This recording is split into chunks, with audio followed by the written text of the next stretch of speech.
Start recording.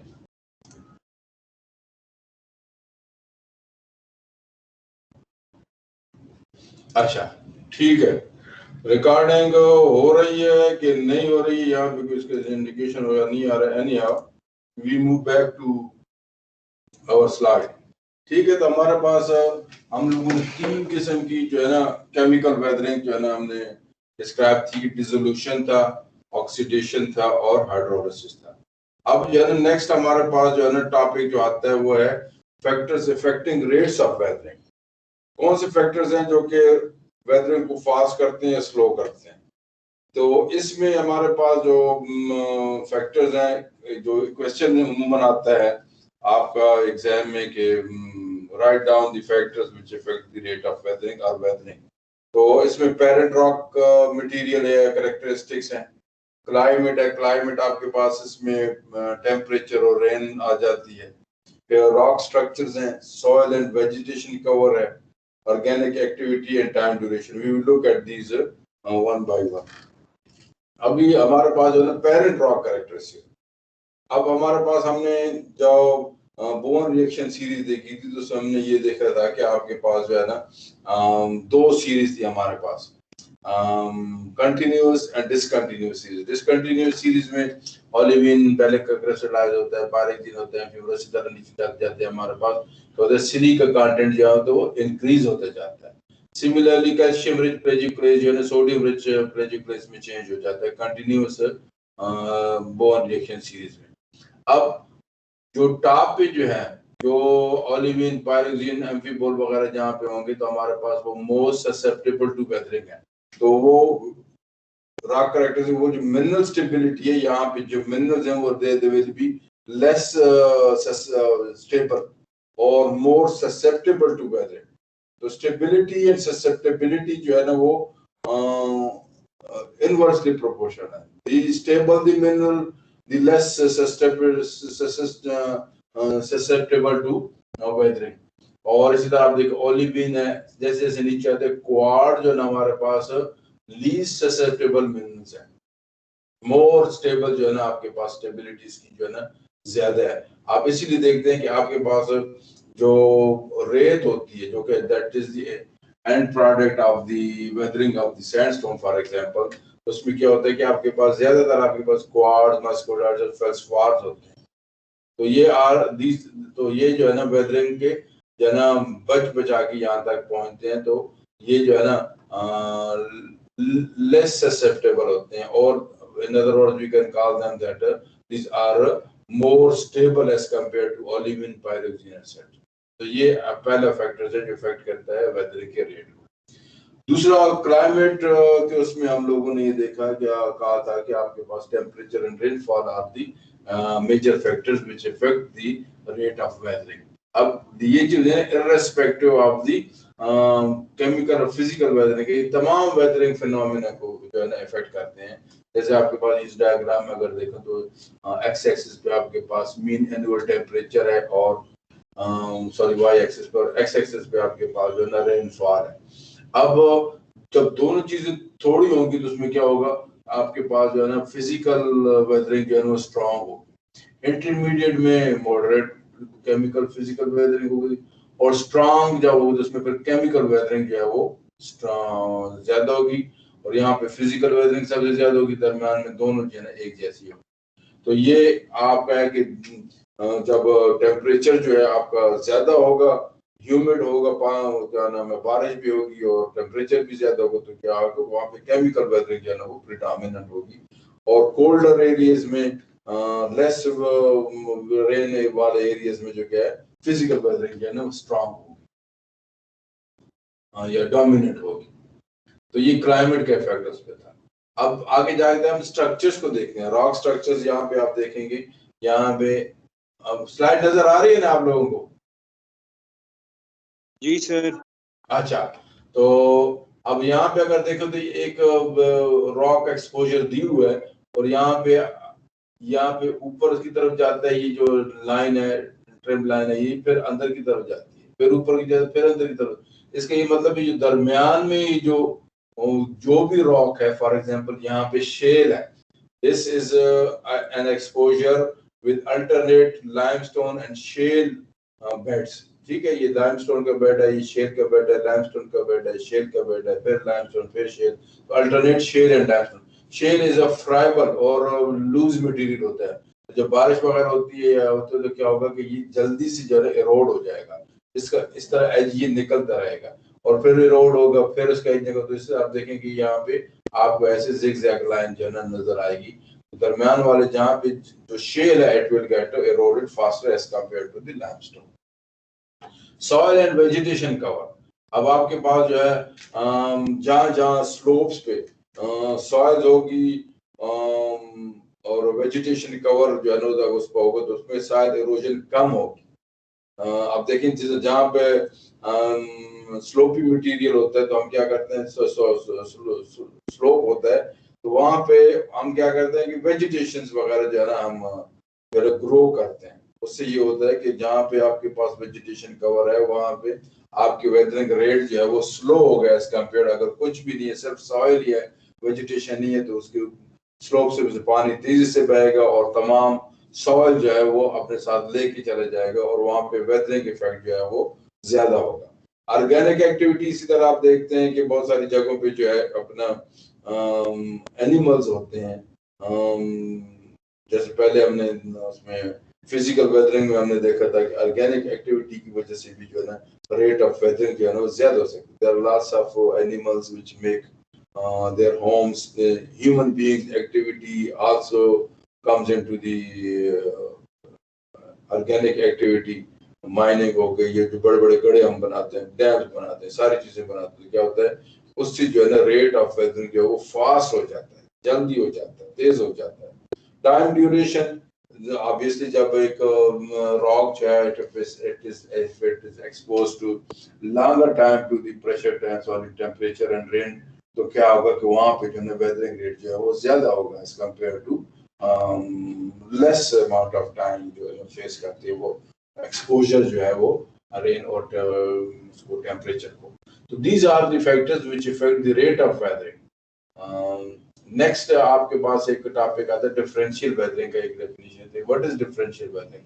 तो ये है weathering, differential weathering is the type of weathering which explains that the different parts of the same body they weather at different rates.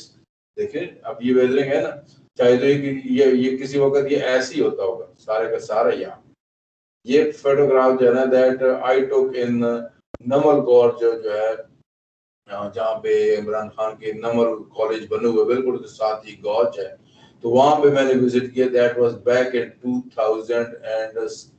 2006-7 probably. बाद में जब हम 2011 में गए तो ये जगह ये नहीं था ये जो. तो क्या हुआ आप देखें ये पोर्शन मुख्तलिफ जगहों से रेट ऑफ वेदरिंग डिफरेंट है. यहाँ पे ज्यादा, यहाँ पे लाइमस्टोन है, यहाँ पे देखें क्लेज है, तो जो है ना बारिश के पानी के साथ हवा के साथ क्या हुआ कि this portion is being weathered at faster rates as compared to the other part of this rock. तो फिर कुछ अर्से बाद क्या हुआ कि because this part could not hold the upper part, क्योंकि भारी हो गया था तो दैट फेल डाउन, टॉपर हो गया ये जो है ना स्ट्रक्चर्स होता है. And then in 2011 when we visited again we could not find this place over there, but still we got the photograph of it. ये जो है ना नेट से ली गई फोटोग्राफ, इसमें भी आप देखते हैं कि आपके पास जो है ये जो है ना वेदरिंग रेट जो है ना वो डिफरेंट है at different part of the rock unit. ठीक है, फास्टर है, यहाँ पे फास्टर है, आप देखते हैं किसी तरह यहाँ पे भी जो है ना आप देखें कि ये बड़ा पार्ट है ऊपर छोटे से पार्ट पे इट इज लाइक. तो ये पार्ट जो है ना ये सारे के सारे एक जैसा था, ये ऐसे ही था फॉर एग्जाम्पल एक कॉलम की सूरत में था, लेकिन इसके मुख्तलिफ पार्ट जो है ना मुख्तलिफ रेट पे वेदर होके it has assumed the present shape. अच्छा, so that was all about the weathering कि weathering क्या चीज होती है. फिजिकल वेदरिंग है, केमिकल वेदरिंग है, उनकी टाइप्स, फिजिकल वेदरिंग की टाइप कौन सी होती हैं, केमिकल वेदरिंग की टाइप की कौन सी होती हैं. अब नेक्स्ट इंपॉर्टेंट टॉपिक जो आपके 7th चैप्टर का आता है that is about the soils. तो सॉइल जो है ना ये जो मिट्टी है, तो this is a very important resource, इसको हम इंडिस्पेंसिबल रिसोर्स कहते हैं, क्योंकि इसके बगैर जो है ना बहुत सारी चीजें, अगर ये सॉइल न बने तो बहुत सारी चीजें नहीं होंगी। For example we won't get vegetation, हमारे पास कोई वेजिटेशन नहीं होगी, कोई जो क्रॉप्स हम ग्रो करते हैं, फिर डोंट देखे ना, मट्टी को बनाते हैं, हल जो है ना उसमें लगाते हैं मट्टी में, फिर जो है ना टाइप ऑफ दी सॉइल को हम देखते हैं किस किस्म की है, जो एग्रीकल्चर के लोग होते हैं वो आते हैं और सॉइल को टेस्ट करते हैं और accordingly depending upon the chemical composition of that soil they suggest you that what type of fertilizer is needed for that particular soil.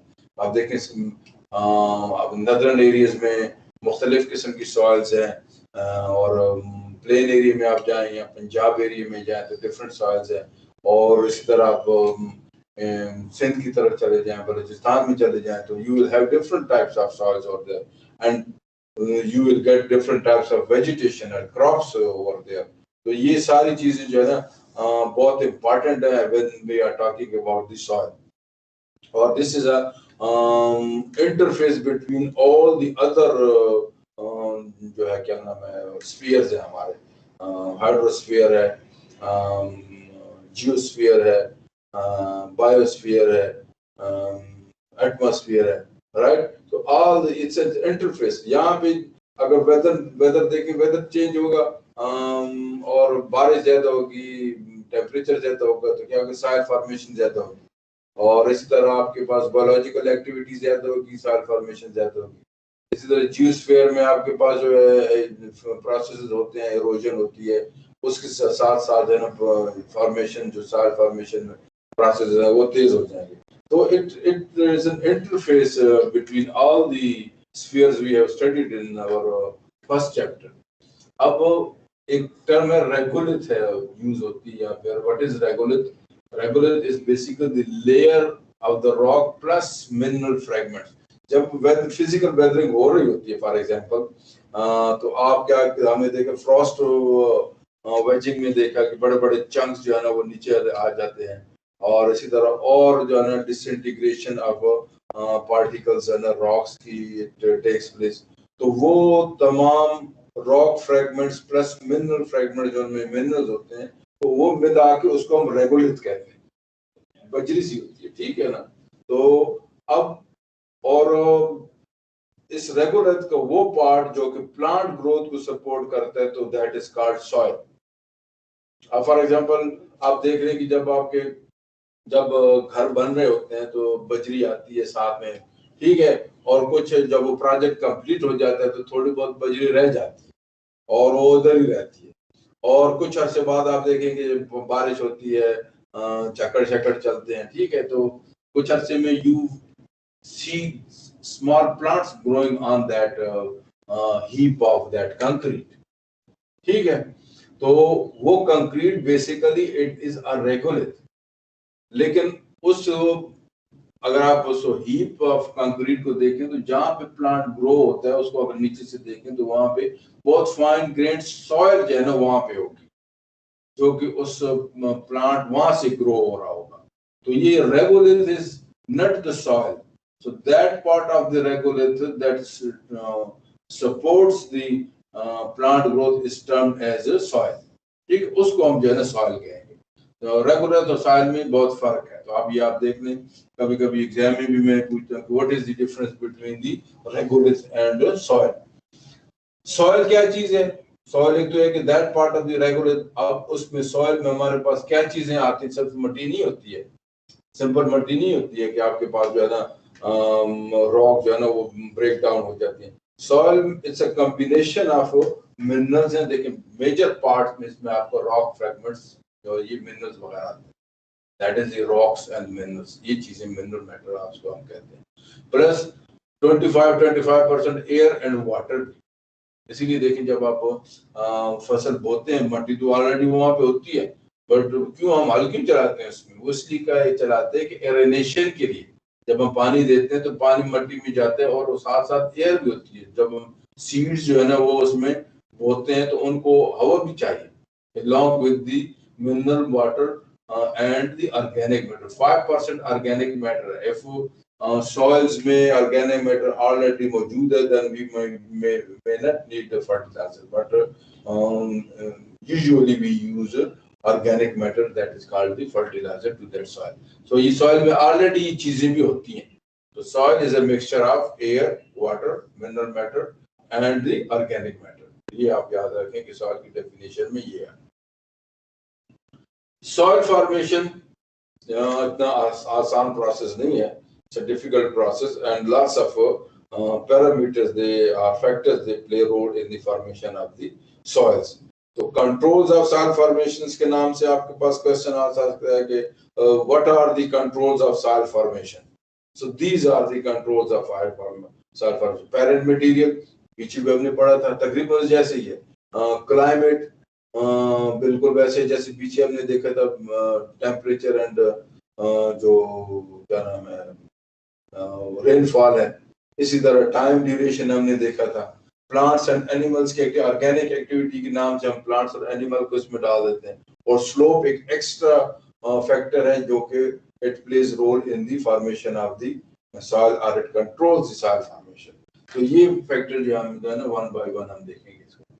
Parenting material, parent material से क्या होता है, जहाँ पे जो रॉक जो है ना ब्रेक डाउन हो जाती है। कौन सी रॉक्स हैं, इट डिपेंड्स, क्या वहाँ पे एसिडिक रॉक्स हैं, बेसिक रॉक्स हैं, कुछ भी हैं, तो क्या होता है कि that those rocks they get broken down into smaller and smaller pieces, और उसमें बहुत सारे जो है ना उस जो सॉइल्स आखिर में जो है ना ये वेदरिंग प्रोसेस कंटिन्यू होता है, तो उसमें हमारे पास जो है ना सॉइल्स भी जो है ना वहाँ पे बनती हैं।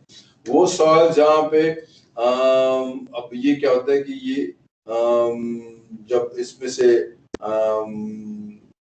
पानी वानी चले जाते हैं और बहुत सारे मटेरियल निकल जाते हैं, लीच आउट हो जाते हैं, पीछे जो सॉइल बचती है तो हम रेजिडुअल सॉइल उसको कहते हैं, जो कि they remain at the base of the rocks, they don't move away from the source area. उन सॉइल्स को हम क्या कहते हैं, रेजिडुअल सॉइल्स कहते हैं, दे रिजाइड बैक देयर।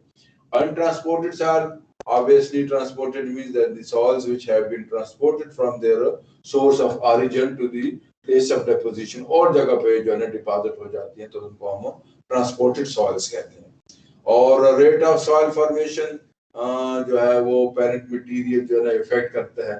बहुत सारी रॉक्स जो हैं वो जल्दी जो है ना वेदर होंगी, वो soil formation faster, rate of soil formation faster होगा as compared to for example acidic rocks, granitic rocks में वहाँ पे जो है ना rate of soil formation is a slow process, क्योंकि वहाँ पे जो है ना acidic rocks में क्या होता है, आपने देखा पीछे जो हमने पढ़ा था कि susceptibility देखा हमने, जो weathering को वो देखा था, क्या नाम है, जो factors effect of erosion अपना weathering को affect करते थे, तो उसमें भी हमने ये देखा था कि जो बोन रिएक्शन सीरीज में अपर मिनरल्स ऑलिविन को पायरोक्सिन वगैरह जो है ना they are more susceptible to weathering.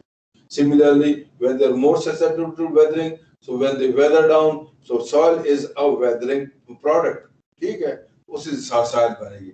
अगर हमारे पास ग्रेनाइटिक रॉक है तो ग्रेनाइटिक रॉक में हमारे पास क्वार्ट्ज, फेल्सपार, माइकस होते हैं जो lower end of bone reaction series पे आते हैं, तो उसमें क्या होता है कि उसकी जो है ना मोर जो है ना स्टेबल मिनरल्स होते हैं and they are least susceptible to weathering, so the it means that the rate of soil formation will be slower in the acidic rock as compared to the basic rocks.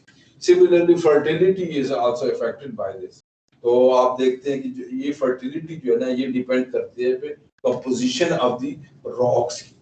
तो बहुत सारी rocks में they are containing different types of elements, हमने पढ़े थे crustal abundance of elements पढ़े थे।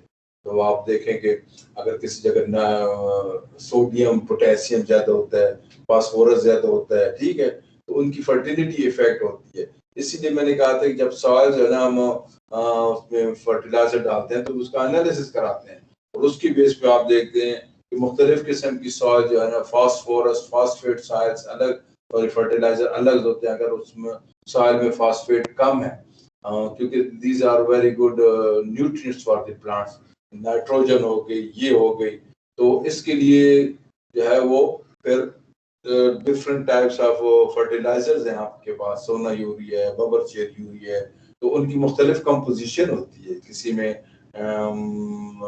Nitrogen ज्यादा होती है, किसी में फास्फोरस ज्यादा होती है, किसी में सल्फेट और चीजें ज्यादा होती हैं जो कि उस सॉइल में डेफिशिएंट होती हैं, and those are needed for the growth of the crops over there. तो वो फर्टिलाइजर जो है ना फिर इफेक्ट करता है और क्या नाम है उसमें करता है। आपने देखा होगा कि वोल्केनिक उसमें हमने देखा था कि जो पायरोक्लास्टिक मटेरियल होता है, ऐश होती है, so that is coming deep from the ground, and those ash material is very rich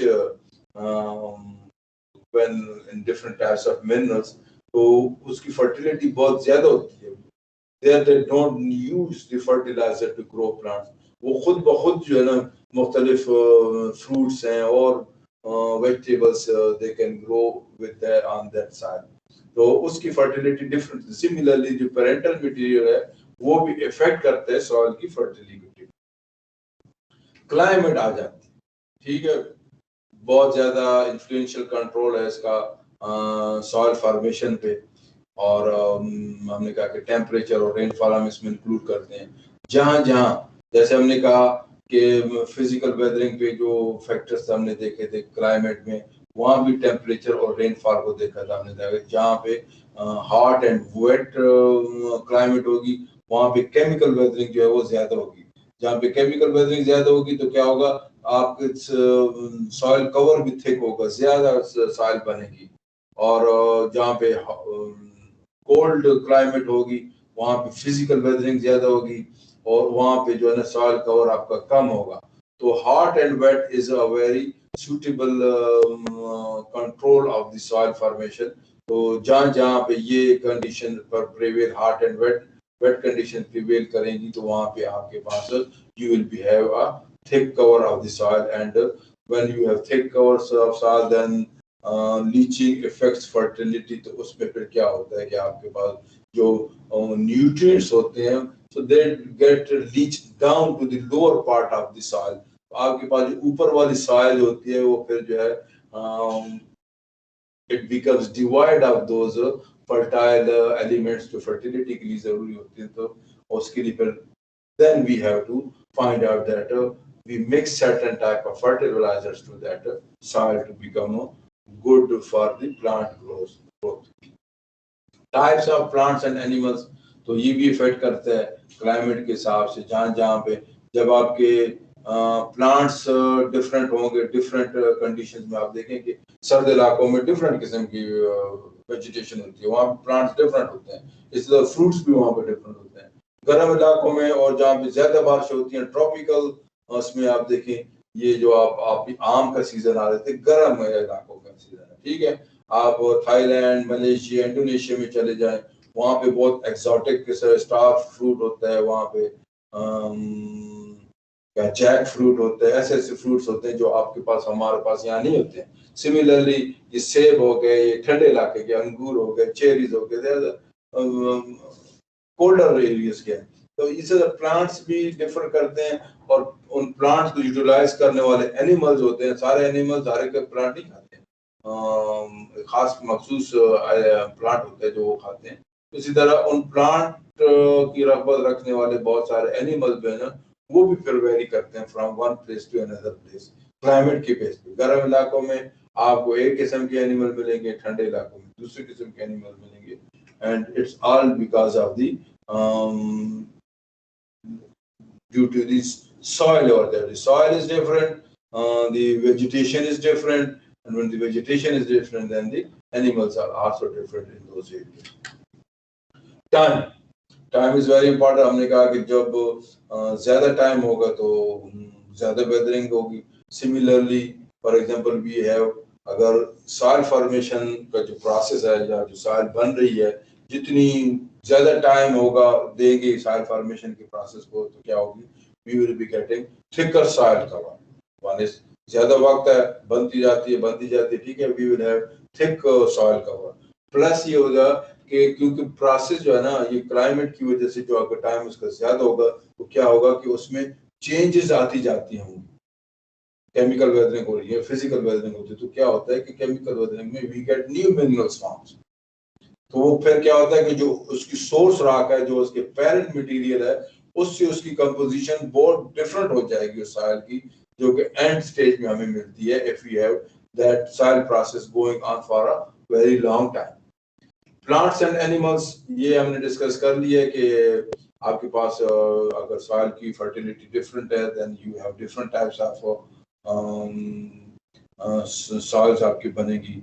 organic acid जो है ना वो जो इनको हम ह्यूमिक एसिड वगैरह कहते हैं वो भी बनेंगे.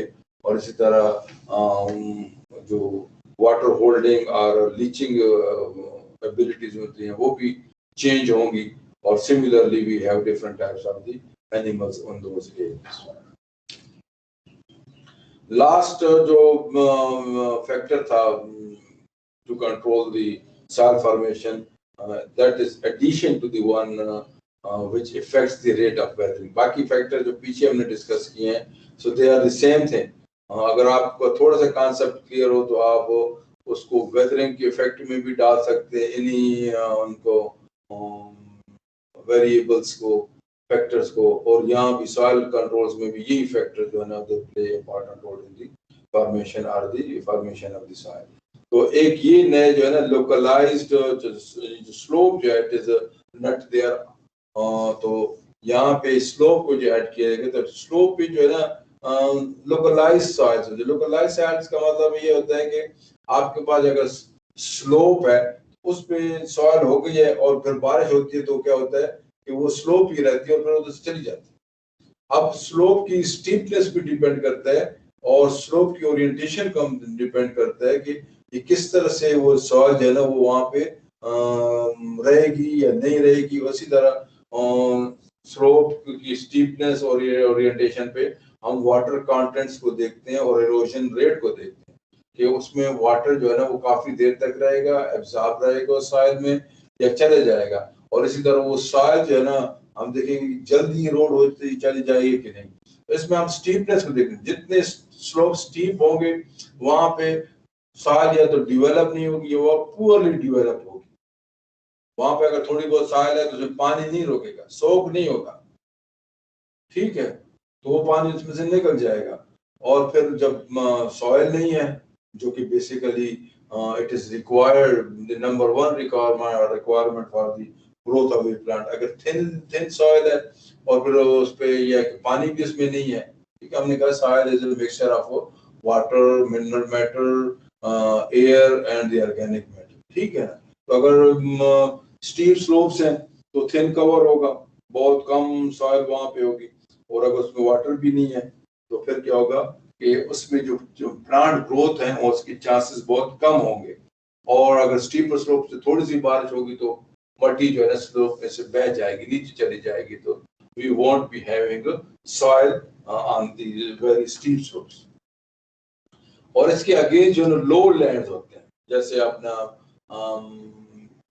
नशीबी इलाके जिसको हम कहते हैं, तो उसमें क्या होता है कि सॉइल्स पानी में आती रहती है और वहां पे डिपॉजिट हो जाती है. तो बहुत थिक कलर का नाम है सॉइल बन जाती है, डार्क कलर की. अब वादों का ये होता है कि वो अगर उसमें पानी खड़ा रहे, वाटर लॉग सॉइल वो उसको हम कहते हैं, अगर सॉइल में पानी खड़ा रहे तो क्या होता है कि सॉइल में ऑर्गेनिक मैटर भी होते हैं, बहुत सारी चीज होती हैं. तो उसमें एरेनेशन अगर ना हो तो वो रिड्यूसिंग कंडीशन प्रोड्यूस होती है. और एज ए रिजल्ट क्या हम कहते हैं कि यार यहाँ पे जो मट्टी है वो सड़ गई है. सड़ गई mean it has gone bad. तो वो मट्टी जो है ना फिर that is not good for plant growth, क्योंकि हर एक चीज उसमें ऑर्गेनिक मैटर बहुत ज्यादा होता है, उसका कलर चेंज आ जाता है और वो this is no good for plant growth.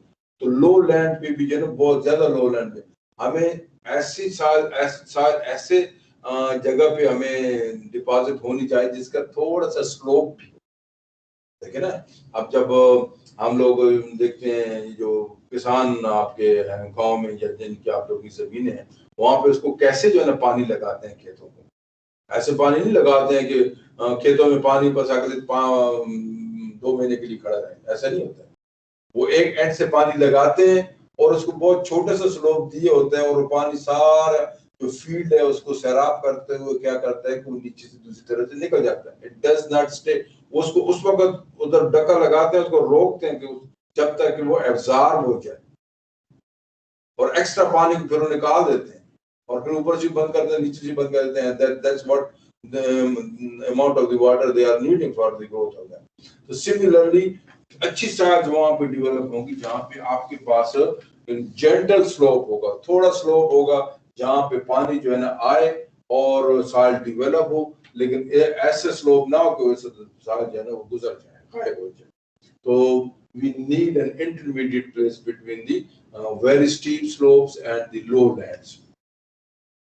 Slope orientation भी इफेक्ट करती है, क्योंकि बहुत सारी जगहों पे जो है ना अगर वो स्लोप जो है वो इट इज फेसिंग सन, तो फिर क्या होगा, उस पे हीट ज्यादा आएगी, टेम्परेचर उसका ज्यादा होगा. अब depending upon the soil cover and amount of the moisture, तो अब वो अगर धूप ज्यादा रहेगी तो पानी जो है ना उसमें जल्दी से निकल जाएगा. ठीक है. और अगर दूसरी उस पे धूप भी जरूरी होती है, पानी भी जरूरी होता है प्लांट ग्रोथ के लिए. अगर वो स्लोप जो है ना वो दूसरी साइड पे सनलाइट को फेस नहीं कर रहा है, दूसरी तरफ है, उस पे लाइट आती ही नहीं है, अगेन वहां पे जो है टेम्परेचर कम होगा और मॉइस्चर हर वक्त ज्यादा होगा, तो फिर क्या होगा, it will effect the nature of vegetation. So it will effect the vegetation की कैसे वेजिटेशन हो, क्योंकि दोनों चीजों का होना जरूरी है. पानी तो हाँ जी सर, वो एक होता है कभी कभार सर, कहीं जगह पानी खड़ा होना तो उसके बाद उसके ऊपर वो एक क्रिस्पी सी पतली सी एक लेयर आ जाती है ड्राई सॉइल की, जब उतारते हैं तो उसके नीचे गीली मिट्टी होती है. तो सर वो किसके लिए, किस वजह से होती है? ऑब्वियसली पानी तो वो खड़ा होता है, ठीक है, उसके बाद हवा चलती रहती है और उसके साथ बहुत सारी और फाइन ग्रेन सॉइल है, it gets deposited on it again and again. तो पानी नीचे से एब्जॉर्ब हो जाता है और उसके ऊपर जो है ना वो एक लेयर सी बन जाती है, जो ऊपर बहुत फाइन ग्रेन क्लेस की लेयर होती है. इस तरह से आपको एक चमकती मिट्टी नजर आती है, ऐसी ही है ना बहुत सारी जगहों पे. तो वो जो चमकती मिट्टी जो होती है वो भी वो ऐसे होता है कि वो जो बाद में जो है ना उसमें अगर पानी काफी देर तक खड़ा रहता है, तो जैसे पॉन्ड्स हो गए, बहुत सारे पॉन्ड्स में आपके पास पानी होता है, तो वो पानी फिर सूख जाता है. ठीक है, पानी सूख जाता है तो फिर क्या होता है कि उसके ऊपर जो आहिस्ता आहिस्ता वो चमकीली सी लेयर जो है ना उसकी चमक वाली लेयर बन जाती है. जैसे हमने पीछे सेडिमेंट्री स्ट्रक्चर्स में मड क्रैक्स देखे थे, तो वो डिफरेंट फिनोमेना है कि जिसमें जो है ना आपके पास जो है ना ऊपर से कवर में जो है ना डिफरेंट किस्म की लेयर जो है सॉइल की मिलती है. लेकिन ओवरऑल जो है ना वेजिटेशन स्लोप्स पे जो है ना वो डिफरेंट होती है, और जो लो लैंड है उसके हिसाब से जो है ना हम as I said that it is an interface between all the spheres. तमाम स्पेस का इंटरफेस है, सारी चीजें इस पे इफेक्ट करती हैं, चाहे वो टेम्परेचर है, चाहे वो parent rock material geological geosphere से आता है, बायोलॉजिकल एक्टिविटीज की वजह से जो है ना सॉइल का वो डिफरेंट हो जाता है. तो ये सारी चीजें इफेक्ट करती हैं, कंट्रोल करती हैं सॉइल फॉर्मेशन को. कहीं पे थिक होगी, थिन होगी, कहीं पे ज्यादा मॉइस्चर होगा, कहीं पे कम मॉइस्चर होगा. So we need a balanced soil which has water plus air plus mineral matter and organic matter in a specific percentage, and it varies from one crop to another crop, और उसके लिए हम फिर उसको adjust करते हैं by utilizing different types of the fertilizers. अच्छा, अब सॉइल प्रोफाइल, अब जब कभी रोड पे जा रहे होते हैं, जो न्यू रोड कट्स होते हैं, अगर साइड पे देखें तो आपको एक मट्टी वगैरह जो है ना या पहाड़ वगैरह कट हुए थे जहाँ पे सॉइल होती है ज्यादा, तो वो आपको एक जैसी पिक्चर्स आपको नजर आती है, इस तरह से आपको एक क्रॉस सेक्शनल जो है ना व्यू नजर आता है, वर्टिकल सेक्शन नजर आता है. इस वर्टिकल सेक्शन को हम सॉइल प्रोफाइल कहते हैं. और सॉइल प्रोफाइल कैसे बनता है? होराइजन, उसमें तमाम वर्टिकल सेक्शन मुख्तलिफ होराइजन होते हैं, तमाम होराइजन को मिलाकर हम इसको वर्टिकल सेक्शन को हम कहते हैं कि this is a soil profile. और ऊपर से जो है ना ये सॉइल प्रोसेसिंग शुरू होता है, और उसमें साथ नीचे की तरफ जब हम जाते हैं तो there is a change in texture, change in colour, change in mineralogy और अदर ऑर्गेनिक मैटर. तो इन तमाम होराइजन्स को या जोन्स को हम होराइजन्स कहते हैं, सॉइल होराइजन्स कहते हैं. जैसे आपके पास ऊपर वाला ओ होराइजन है, फिर ए होराइजन है, फिर ई होराइजन है. तो ये these are based on differences in the color, in the texture, in the amount of organic matter. तो ये आगे हम जाके देखेंगे कि ये जोन जो है ना कौन से हैं आपके पास। जिस तरह मैंने आपको फर्स्ट चैप्टर जब मैंने आपको पढ़ाया था तो उसमें कहा था कि कभी कभी मैं क्वेश्चन देती हूँ, राइट डाउन या draw a labelled diagram of the internal structure of the, दिया था ना मैंने एग्जाम में। तो बहुत सारे बच्चों ने जो है ना, अब आपको एक बात मैं बता दूं कि आपके पास जो ऑथेंटिक इंफॉर्मेशन होती है that is your book. Book में जो है ना आपके पास इंफॉर्मेशन, क्योंकि बुक्स जो है ना ये एक बंदा लिखता है फिर उसको बहुत सारे लोग उसको रिवाइज करते हैं और उसके बाद जो है ना वो, इसीलिए फिर हम वो टेक्स्ट बुक जो है ना प्रेफर करते हैं स्टूडेंट्स के लिए कि वो टेक्स्ट बुक पढ़ें। हम पहले टेक्स्ट बुक पढ़ते, हमारे पास जो है नेट शेड नहीं होते थे, नोट्स होते थे जो हम बनाते थे, सीनियर से नोट्स लेते थे, आप खुद बनाते थे, टीचर्स की जो क्लास में बैठते थे नोट्स लेते थे, और वो इंफॉर्मेशन हमारी ज्यादातर टेक्स्ट बुक से आती थी, that is much more authentic. अब बहुत सारे लोगों ने जो है ना ड्रॉ कर दिए अपना नेट से। नेट में मैंने आपको कहा था कि नेट से आप जाएं, हेल्प लें, लेकिन मेक श्योर कि जो इंफॉर्मेशन आपकी बुक आपको दे रही है that is much more authentic and that is much needed. क्योंकि नेट पे बहुत सारे लोगों का जो है ना काम करने का अंदाज डिफरेंट है। फॉर एग्जांपल दे आपने जो इंटरनल स्ट्रक्चर ऑफ अर्थ बना के भेजे थे, बाद बच्चों ने सिर्फ क्रस्ट, मेंटल एंड कोर बना के भेजी, ठीक है, दैट्स इट। लेकिन मैंने फुल लेबल डायग्राम आपको कहा था जहां पे आप मुख्तलिफ लेयर्स बताएं। क्रस्ट है आपके पास, अब पढ़ाया था ना, और किताब में भी आपको यही डायग्राम मिलता है कि आपके पास मोह बाउंड्री है, आपके पास ग्यूटेनबर्ग बाउंड्री है, अपर मेंटल है, लोअर मेंटल है, उसकी थिकनेसेस कितनी है, आउटर कोर की थिकनेस कितनी है, लोअर को अपने इनर कोर की थिकनेस कितनी है, समझे ना। एक वो डायरेक्ट नहीं दिया कि भाई सरफेस से लेके जो है कोर के सेंटर तक जाए तो 6000 किलोमीटर बनते, this is not enough. I did not want that type of label diagram जिसमें आप क्रस्ट, मेंटल और देख रहे हैं, आपने पूरी डिटेल डायग्राम आपने देना है। इसी तरह ये आपके पास एक सॉइल हराइजन है, यहाँ इसमें भी मैं कभी कभी जो है ना एक दो नंबर का क्वेश्चन देते हूँ, draw a soil profile, a labelled soil profile. तो ये आपने लेबल्ड सॉइल प्रोफाइल बनाना है कि इसका ये ओ हराइजन है, इसका ए हराइजन है, इसमें ह्यूमस होता है, इसमें टॉप साइल इसको कहते हैं, आगे हम जाके पढ़ेंगे चीजें।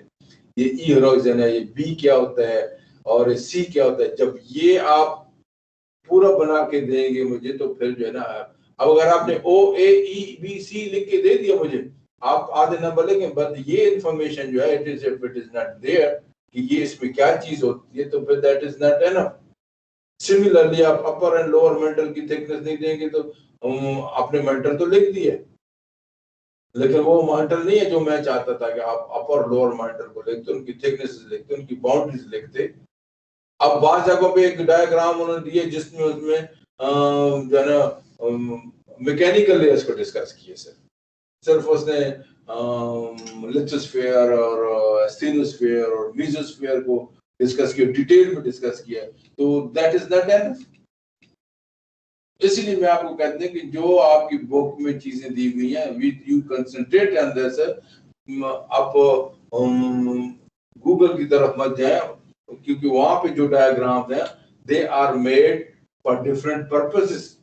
जो बंदा काम कर रहा है उसको, अगर उसने प्लेट टेक्टोनिक्स भी काम कर रहा है तो वो ठीक है, वो स्टेनोस्फीयर, लिथोस्फीयर ये चीजों को डिस्कस करेगा, ज्यादा करेगा एज कंपेयर टू आपकी जो है ना क्रस्ट मेंटल कंपोजिशन को डिस्कस नहीं करेगा वो। तो ये आप देख लें कि आप text book is the authentic information which can be achieved from these books. अच्छा, आगे जाते हैं, हम इसको सॉइल होराइजन्स को देखते हैं, ठीक है। सरफेस से डाउनवर्ड जो है ना सॉइल होराइजन जो है ना हम एक्सप्लेन करते जाएंगे। सबसे ऊपर जो सॉइल होराइजन होता है उसको हम ओ होराइजन कहते हैं, और this is the O organic matters की वजह से इसको हम ओ होराइजन कहते हैं। Organic matter most of it largely it's organic matter, और इसमें भी हमारे पास दो ओ होराइजन में भी अपर एंड लोअर पार्ट आते हैं। अपर पार्ट में क्या होता है, क्योंकि जब ये ट्रीज के लीव्स हो गई, ट्विग्स हो गई, और बहुत सारी चीजें when they hit the ground, what happens, decomposition process starts over there. तो अब वक्त के साथ साथ जो है ना ऑर्गेनिक मैटर जो है ना वो डिकम्पोज होना शुरू हो जाता है। लेकिन अपर पोर्शन में जो डिकम्पोज मैटर होता है वो इस हद तक डिकम्पोज होता है कि स्टिल वी कैन रिकॉग्नाइज कि which one is twig, which one is a leaf, ठीक है, which one is seed। तो उसमें अभी जो इनके स्ट्रक्चर होता है वो रिकॉग्नाइजेबल होता है। लेकिन लोअर पार्ट में जो है ना डिकम्पोजिशन जो है वो एक्सट्रीम हो जाती है, ज्यादा हो जाती है, and the individual part of the plant or the trees are no more recognizable। हम उनको जो है ना रिकॉग्नाइज नहीं कर सकते हैं, और उसमें फिर उनको एक हम नाम देते हैं, उसको कहते हैं ह्यूमस। उसका नाम ह्यूमस जो है ना उसको कहते हैं। और इसमें जो है जब पानी वानी आता है तो इस ह्यूमस के साथ रिएक्ट करके एक एसिड बनाते हैं जिसको हम क्या कहते हैं, ह्यूमिक एसिड कहते हैं। और इसके अलावा यहाँ पे आपके पास बैक्टीरिया भी है, फंजाई, एल्गी, बहुत सारे जो है ना आपके पास ऑर्गेनिक मटेरियल यहाँ पे होराइजन में आता है। नेक्स्ट एसिड का नाम क्या है, प्यूमिक एसिड या humic acid? Humic acid, humus है ना, ह्यूमिक एसिड। Yes sir. अच्छा, ए होराइजन में आपके पास क्या है, यहाँ अब क्या होगा, जैसे जैसे हम नीचे जाएंगे ऑर्गेनिक मैटर आपका कम होता जाएगा और मिनरल मैटर जो है वो ज्यादा होता जाएगा। अब यहाँ पे आपके पास तकरीबन 30% ह्यूमस है, ऊपर जो है ना 80-90% ह्यूमस है। यहाँ पे सेडिमेंट्स भी थोड़े बहुत होंगे, लेकिन यह है कि मेजॉरिटी जो है ना वो ऑर्गेनिक होराइजन, ऑर्गेनिक मैटर है। यहाँ पे ए होराइजन में आपके पास क्या है कि 30% जो है ना आपके पास ह्यूमस है, ऑर्गेनिक मैटर है, और बाकी जो है ना आपके पास मिनरल मैटर है। अब ओ और ए होराइजन को हम टॉप साइल कहते हैं। This is very important. बहुत सारी जगहों पे जो है देखे ना आप फर्टिलाइजर टॉप साइल में, अब आपके पास ऑर्गेनिक मैटर है और मिनरल मैटर है। This is also needed for the growth of the plant. तो इसको हम टॉप साइल करते हैं। बहुत सारी जगहों पे मुल्क में आपके पास, अब तो खुशकिस्मत है कि आप जो है ना हल चला के बीज बो देते हैं और थोड़ा सी सॉइल पर डाल के।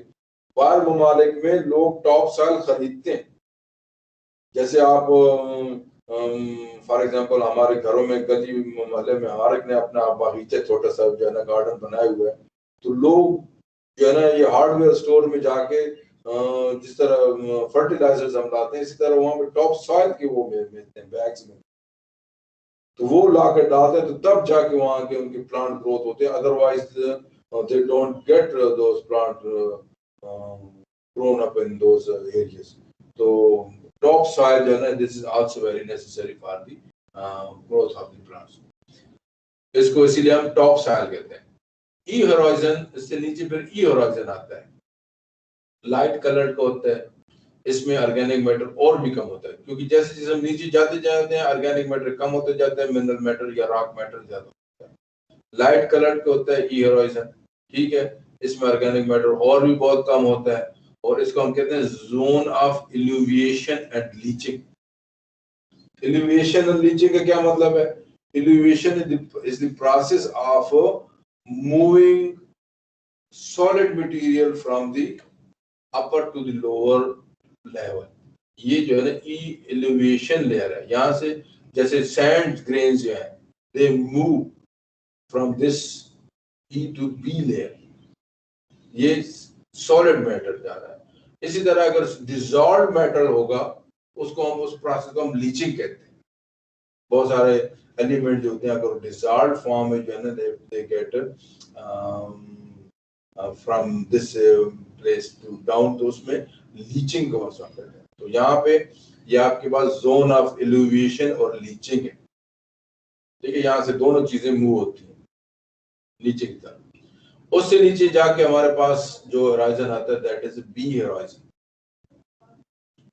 और जहां भी ऊपर से जो ई होराइजन से हमारे पास जो इल्यूविएशन और ब्लीचिंग प्रोसेस से जो चीजें नीचे आती हैं, तो वो बी होराइजन में एक्यूमुलेट हो जाती है। ठीक है, तो इसको इसीलिए हम जोन ऑफ एक्यूमुलेशन कहते हैं, उसको zone of illuviation and leaching कहते हैं, इसको हम जोन ऑफ एक्यूमुलेशन कहते हैं। और इसमें जो है क्या होता है कि इसमें वाटर रिटेंशन ज्यादा होती है, पानी यहाँ पे ज्यादा अब्जॉर्ब होता है।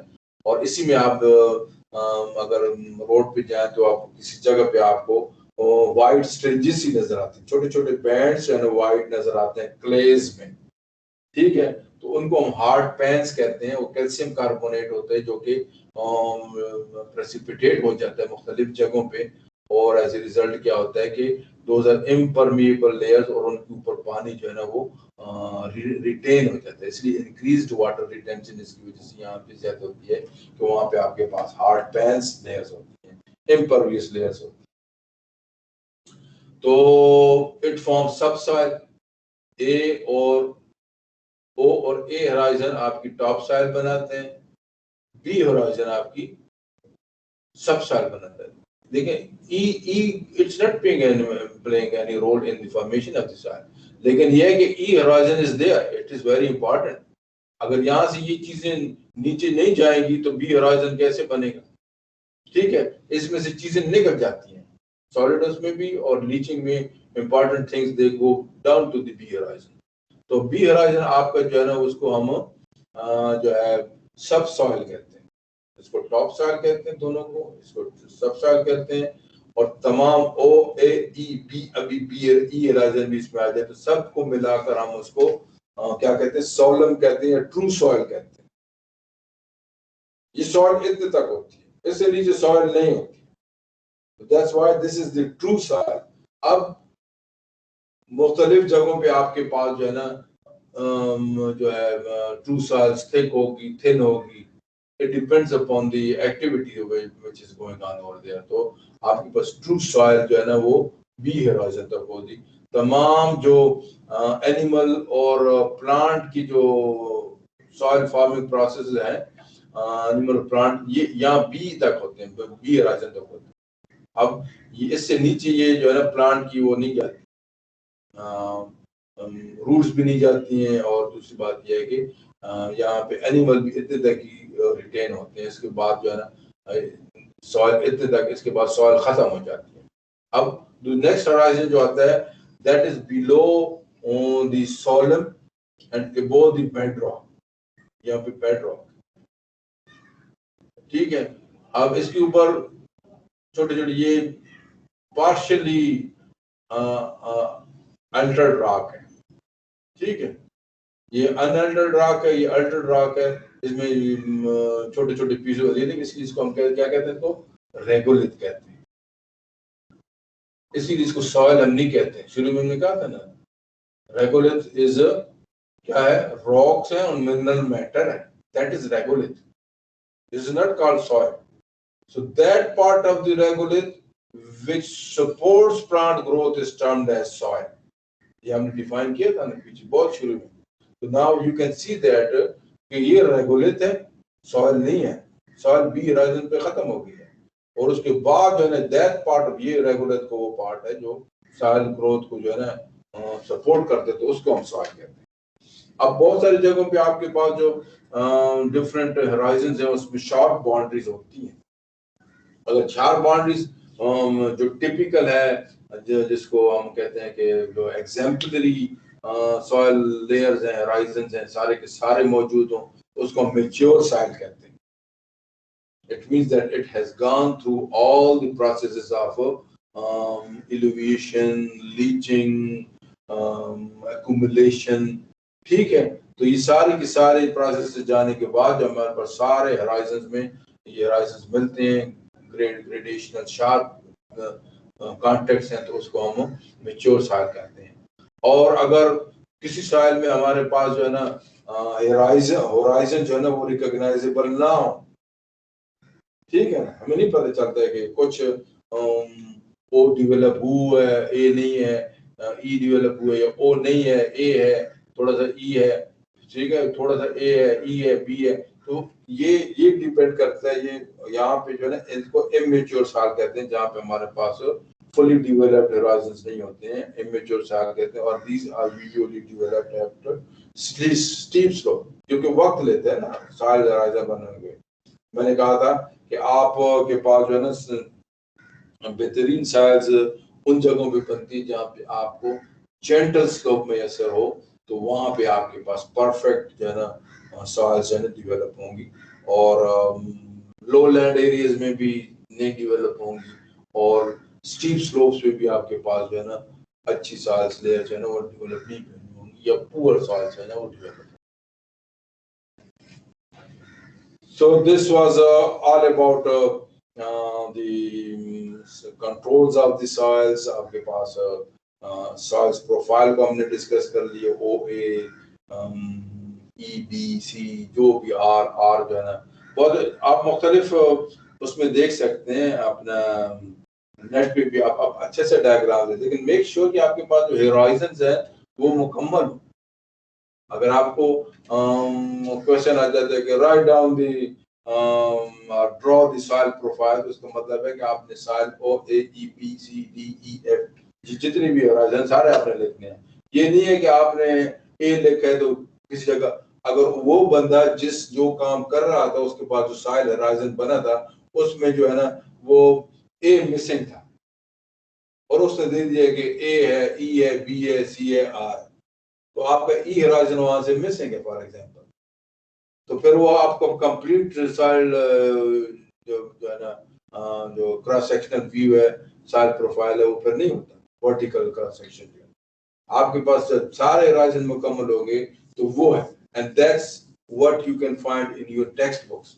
हाँ, नेट भी हो सकता है, किसी जगह एग्जैक्ट आपको मिल सकता है। And if you look at your internal structure of earth, जैसे मैंने बताया आपको, तो वहां भी आपको देखेंगे कि मुख्तलिफ जगहों पे जो है मुख्तलिफ किस्म के सॉइल होराइजन जो है ना वो इंफॉर्मेशन थोड़ी बहुत ऐड की हुई है, सब्ट्रैक्ट की हुई है। तो ये सॉइल प्रोफाइल आप जब ड्रा करेंगे तो ये आप इस तरह जो है ना उसको हैंडल कर सकते हैं।